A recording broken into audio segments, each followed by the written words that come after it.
Good evening, everyone. My name is Paul Young. I'm a CPA CGA by trade. I've got over about 25 years of corporate finance experience, and I've done some work in academia. I've been a teacher for CGA, CPA Canada.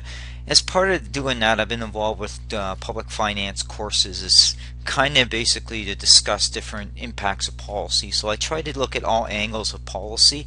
So part of my goal with these presentations is to kind of give you an introduction to different policy statements, to basically kind of clarify position of government, to basically give you a more informed information so that you can make an informed decision. This particular presentation's focus will be wages and employment. Now, there's buzzwords you're going to hear from the opposition all the time, that wages are stagnated, the middle class is struggling, the bulk of the jobs created are part-time. So you're seeing people are behind the left ball. The reason why they do that is typically is to play on emotion. Most people don't never read policies or the platforms. What they do is they basically take the sound bites from politicians, and that's where you as an informed voter need to kind of take away and start not thinking necessarily always with emotion, but thinking factually, who's going to be the best person to look out for my family. And that's what you really want to get in terms of looking at the various policies and statements. You should never take anything these leaders, whether it's the Conservative Party of Canada, the Liberal Party, or the NDP, at face value. You should always question what they tell you, whether or not there's validity in saying that. It's one thing to tell you that they're going to spend all this kind of money, whether it's $10 billion or $5 billion in new spending.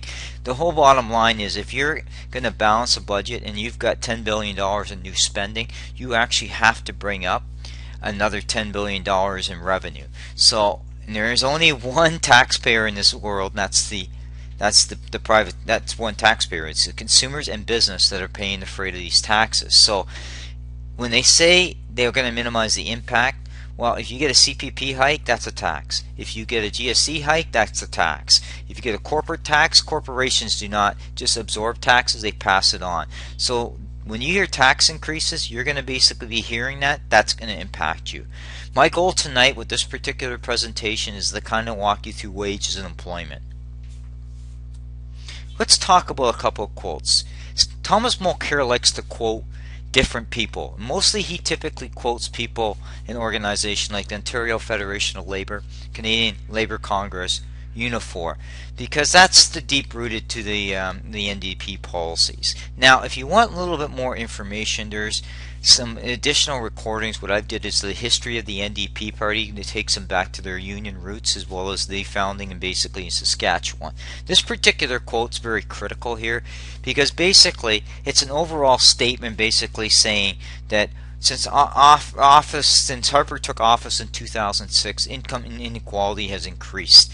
Basically, he's trying to sell you that Harper's policies are failing people. Now, that's not necessarily true, because within that 2006 period, we've seen slower economic growth compared to the 90s, but you're never going to hear that statement from Thomas Mulcair because he cannot run on basically talking about economic policies. What he's got to do is put the fear that Harper's failing. So you're going to hear that comment. Then you're also going to hear about Ralph Goodale. Ralph Goodale's another guy that typically is a lifelong Liberal Party supporter. He was a former Minister of Finance. So he typically likes to speak about things, but again, he never deals with real facts. His party was in power from basically 93 till about 2005. And in that period of time, when they imposed the austerity measures in the 90s, which were part of the debt and deficit goal of the government to bring that down, they actually dropped down the transfers to the provinces, and then, as well as cut program spending. Part of income inequality is the way that we move income from buckets. And what I mean by that is, it's how we share that wealth. All the revenue gets collected at the federal government in a series of buckets, and that buckets then means that income is then put out to pay for health care, education, roads, etc. If the government cuts back that bounty, that means that's less money going into health care. That means more pressure on provincial budgets to basically cover that shortfall, which can lead to cuts. So you're basically not going to hear that statement. You're also not going to see where they measure economic growth as part of that alignment. They're going to basically tell you Harper's a failure.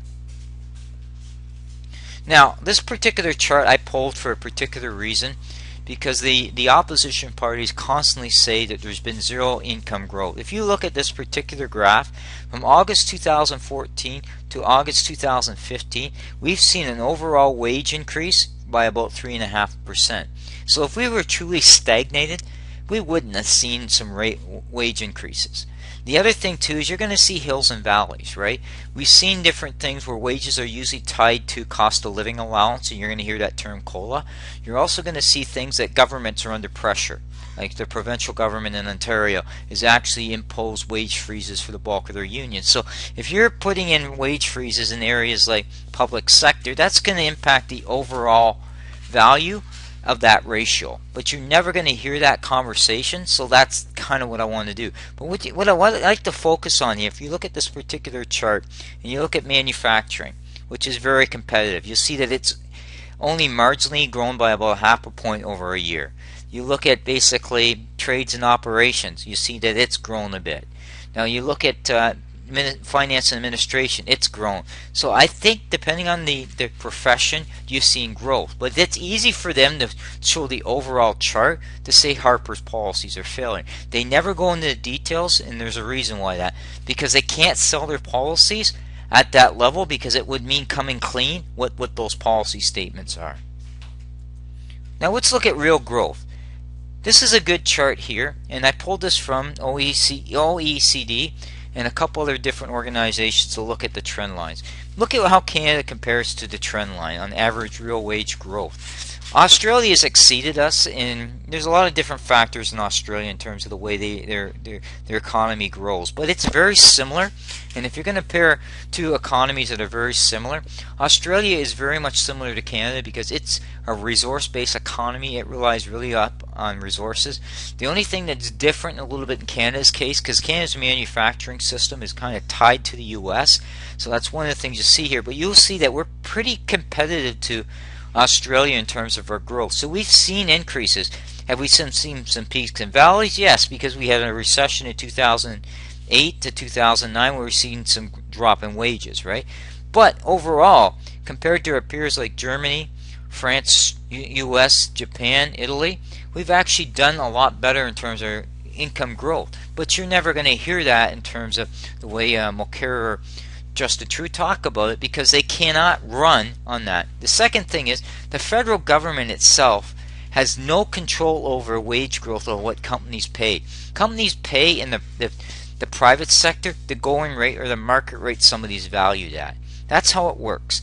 In the government does not operate in a competitive environment. They're not under pressure to keep costs. They have fiscal budgets that need to manage, but they're not under pressure to basically the same pressure as the private sector in terms of bidding for labor. So there's a lot more going into how private sector and public sector wage gaps happen, and that also needs to be bear in mind too as well. And I'll continue that conversation with additional slides.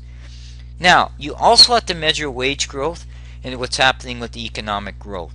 Over the last decade, we've seen different structural issues. We had some downturns, but we're not seeing the economy going like gangbusters like it did in the 90s. And there's part of the reason there's a good thing is 75% of our trade is still with the U.S. So if the U.S. economy is struggling with growth rates, then basically Canada's going to struggle too as well with growth rates.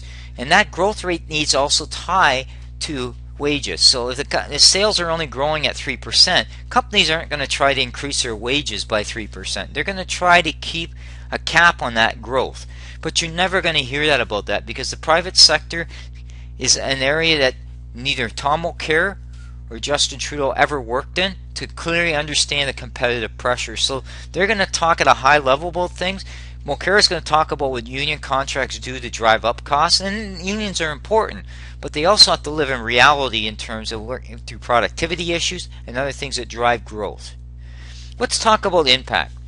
The thing that you're not hearing about is one of the biggest provinces in the country, which is about a third of the population, the government wages have been pretty well freezes. So if we've had 2 or 3 years of freezes, that's going to impact the overall number in terms of the wage freezes. If you've got a good bulk of your workers in there. The second thing is Ontario has grown the public sector at a higher rate than the private sector. And you're going to hear the term sustainability. And let me explain what sustainability means. It means the ability of the government to meet its future obligations, whether it's debt commitments or future program spending. Now, if you've got a lot of money tied up with the public sector, then you've got significant structural issues that you're going to have to deal with, which means either you're going to have to raise taxes or cut services. And the reason I bring that up because that impacts on wage impacts on the overall cost. You also have small versus medium size, medium to large business. Small businesses are very delicate. And when I say that is they typically are 1 to 10 employees. They have to watch their costs, watch their ability to meet cash flow. They don't have the ability to hike wages up to the same level as a medium to large size company. So they have to be very cost conscious of that. You will not hear Thomas Mulcair or Justin Trudeau talk about that because they're too busy basically saying Harper's not doing good enough. I've done a subsequent presentation on small business, and I would encourage you to go look at that because the only party that actually aligns to what the demands of what small business is Stephen Harper. The service sector. Typically with the service sector, they're typically minimum wage jobs. They're also low that minimum wage, but usually a lot of people in the service sector are students. So it makes sense there. So you're going to see some impact in that, and there's been some push to update the minimum wages both in Alberta and in Ontario as well. But again, companies will make decisions, especially if you're a small business, on how you're going to keep control of your cost. The government can dictate policy in terms of wages, but the reality is companies have to watch their cost and cash flow. So they're going to pay what they can afford to pay or cut hours to meet what they need to do to target them. I've already discussed public and private sector issues, but the biggest issue there's a gap. At the federal level, there's a 13% gap between what a public sector worker makes in the private sector. That's significant, right? Because remember, the private sector, through its taxation, whether it's GST, corporate tax, payroll taxes, is funding the government. Yes, the government contributes payroll, but it can't exist if it doesn't have revenue coming in from the private sector. This is a good graph to show you from the provincial, municipal, to education, to healthcare, to urban transit, to Canada Post, how they would compare if you factor in wages as well as benefits above themselves. So you're seeing significantly cost issues because of the way the government operates, as I said, because they operate in a non-competitive environment, and there's pressures on that. And that's what's very interesting, because typically the ones speak out loudly about wage and cost controls are the government, the public sector unions. They're the ones that basically have had a gravy train compared to other people. Other people have had struggles, had their wages cut back, benefits reduced, but the public sector unions put up their fights and don't want to give anything up. That's the big issue that you're going to hear the fight, and that's one of the reasons why these government organizations or the trade unions want to put up a fight, because they're concerned that policies will come into play that'll take away that gravy train. As a voter, you should be very, very concerned that your taxpayer dollars are being utilized in the most efficient and effective way. That will not happen under a Thomas Mulcair government. If anything, he'll be into expanding the bureaucracy because he believes in hiring more people and more regulation, more red tape. Every place where an NDP government's been in power, they've expanded the size of government and increased the red tape. That doesn't help reduce costs or make business competitive. If you don't believe me, I've done a presentation on NDP governments over their history the past 10 years. You can't look at their fiscal management cycle over 40 years. You have to look at, if you're going to look at over 40 years, then you have to make the data comparable to what those conditions were when that NDP government was in power. So I wanted to bring that up as well. Now that kind of wraps up this presentation. It's a very quick presentation to kind of walk you through wage issues. Basically, I wanted to kind of expand on that to allow people to kind of understand that when you make decisions and you hear the gossip, government cannot really force wage increases. They can have impact on minimum wages. They can impact on payroll taxes, whether it's CPP enhancements or other cost impact business. but they can't really tell a private sector what they should pay. Private sector is going to pay the market rate or what they can afford to as well. And if they can't get people to work, then they'll struggle in terms of how they operate their business. But you won't hear that. The other thing that you won't hear as well that aligns with this too as well as wage growth is you're going to hear a lot about youth unemployment, so the youth wages and stuff like that. What you're not going to hear is we don't have proper alignment between the skills gaps and our education opportunities. The provincial government in Ontario, for example, decided that opening more spaces and not aligning to what was required in terms of skill set was the best way to operate. So I want you to really take a hard look at when you start talking these policies, and as I said, don't take anybody at face value. Question them. Question what they're saying, whether there's validity to what they're saying. Thank you very much.